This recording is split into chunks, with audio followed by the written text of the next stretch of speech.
So, hello Nicole. I'm the second reporter from Group 5. So, I'm going to talk about placing value to assessment result from KPU to written works, performance task, quarterly exam, or WW, PT, and QA from DO8S 2015. So, summative assessment is composed of written works. So, which is sabatable naman. Then, performance task, sabatable na po siya. Then, quarterly assessment. This is the summative exam. Walang quarterly assessment. So, table 4. Components of summative assessment. First components, we have written works or WW. So the purposes of written works is to assess learners' understanding of concepts and application of skills in written form. Second, prepare learners for quarterly assessment. So kaning written works, ihatag din siya pagkahuman sa discussion sa teacher. Very mabalaan kung namin nasabtan ang students sa discussion sa teacher. So, kung nakasabot ko So, second components, we have performance tasks or PT. So, the purposes of performance tasks involve students in the learning process individually or in collaboration with teammates over a period of time. Second, give students opportunities to demonstrate and integrate their knowledge. Third, give students the freedom to express their learning in appropriate and diverse ways. 4. Encourage students' inquiry, integration of knowledge, understanding, and skills. So, ihatag niya siya at the end of the lesson also, focusing on a topic skills lesson. So, ano na siya sa kuan several times during the quarter.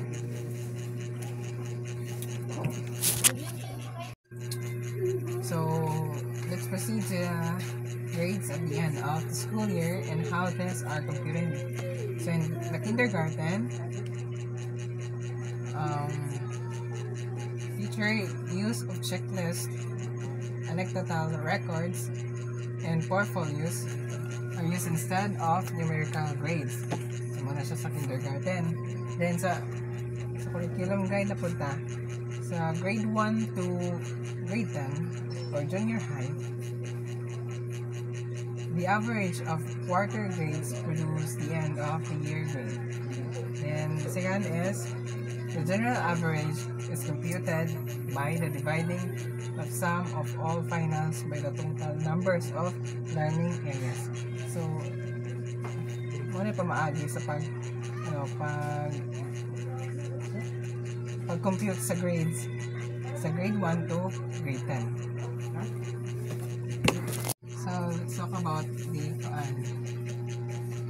percentage of gradings in the different subject. So, we have the three components, which is the written work, performance task, quarterly assessment. So, languages, EP and ESP, ang percentage sa pag-grade sa written works, which is 30%. Then, sa performance task, 50%. Quarterly assessment, 30%. So, sa languages, AP and ESP, ang pinakadako nga percent is performance task, followed by written works, then quarterly assessment. Then, di napunta sa science and math, ang sa written work, 40% ang grading. Then sa performance task, 40%. And quarterly assessment, 20%. So, there is a science and math, ang performance task, written works, same na sila, all percentage. Well, there is a quarterly assessment, 20% ra. So, di na punta sa MAPI, EPP, TLA. So, sa written work, ang percentage sa pag-grade is 20% lang. Then, sa performance task, 60%. Quarterly assessment, 20%. So, ang pinakadako diri sa ang pinakadako nga percentage sa pag-grade sa MAPI, EAP, o TLA is sa performance task. Why kayo? More on comments na sayaw ng activities. So, grade 11 and grade 12 senior high. So, ang pag-compute sa ilang grado is average of the quarterly grade produces the semester grade. So, sa senior high, pag ano man niya ng quarterly by semester ang kada semester na siya final grade. Bali sa isa ka semester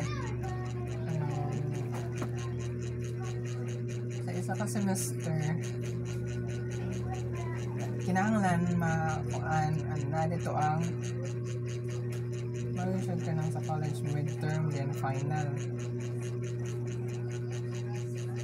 para ma-compute ang overall average sa first semester. Then the general average is computed by the dividing sum of all semestral final grades by the total numbers of learning areas. So, ang pag-compute sa final grade sa senior high is add tanan ang ipanghatag or kanang final grade sa each subject, then divide then nimo kung pila to kabuok na subject. So we have the senior high school grading components. So the senior high school grading, we have also the 3 components, same as the elementary or grade 1 to grade 10, which is the junior high. In the senior high also we have the 3 components, same as them. So the 3 components are written work, performance task, quarterly assessment.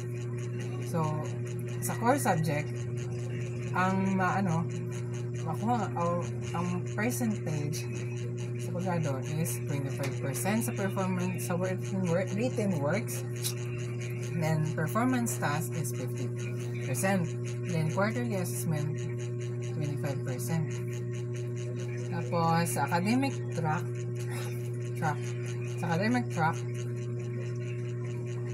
all other subject is 25% sa written works, then performance task is 45%, then quarterly assessment is 25%. Tapos din na punta sa work immersion or work immersion, then research. So sa written works, taas na 35%. Then performance task nagamay og na kwansi og 10%.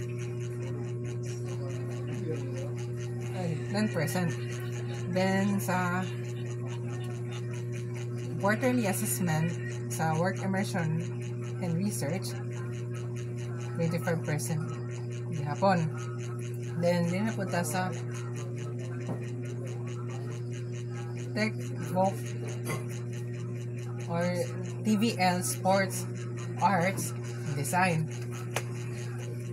So there is all other subject. Sa written work is 20%.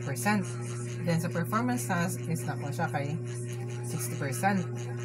more on activities na sila. Then quarterly assessment is 20%. Nakuhaan siya og 5%. Then work immersion and research 20%. 60%, yep. 20% sa written work. Performance task 60%. Quarterly assessment, same gihapon, 20%. So let's proceed to reporting summative grades by quarter or semester or end of the year. So entire preparation of numerical values for all subjects is based on the minimum initial grade of 60 transmute into an equivalent of 75 in a report card. The numerical grades are described and the different levels of proficiency and the different competencies set in the subject areas. So, ito. Nakadepende ang kanang ihatag ni grades sa kung saan na-observe sa teacher sa students.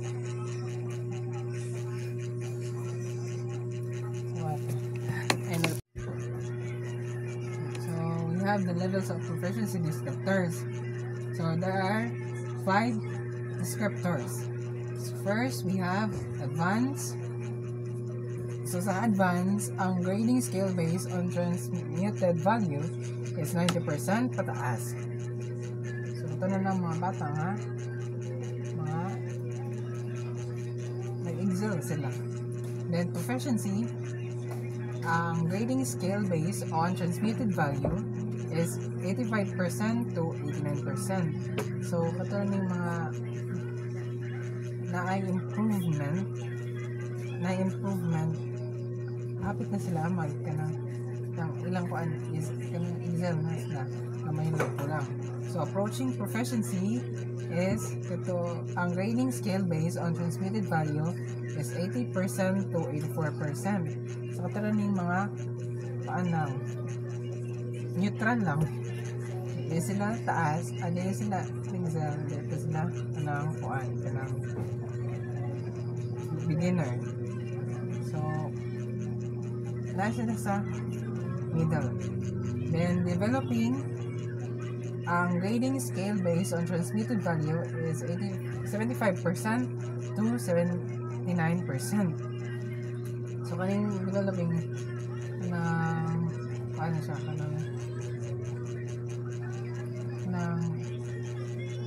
na-improvement gamay, pero need pa siya i-enhance, need pa og more practice. Then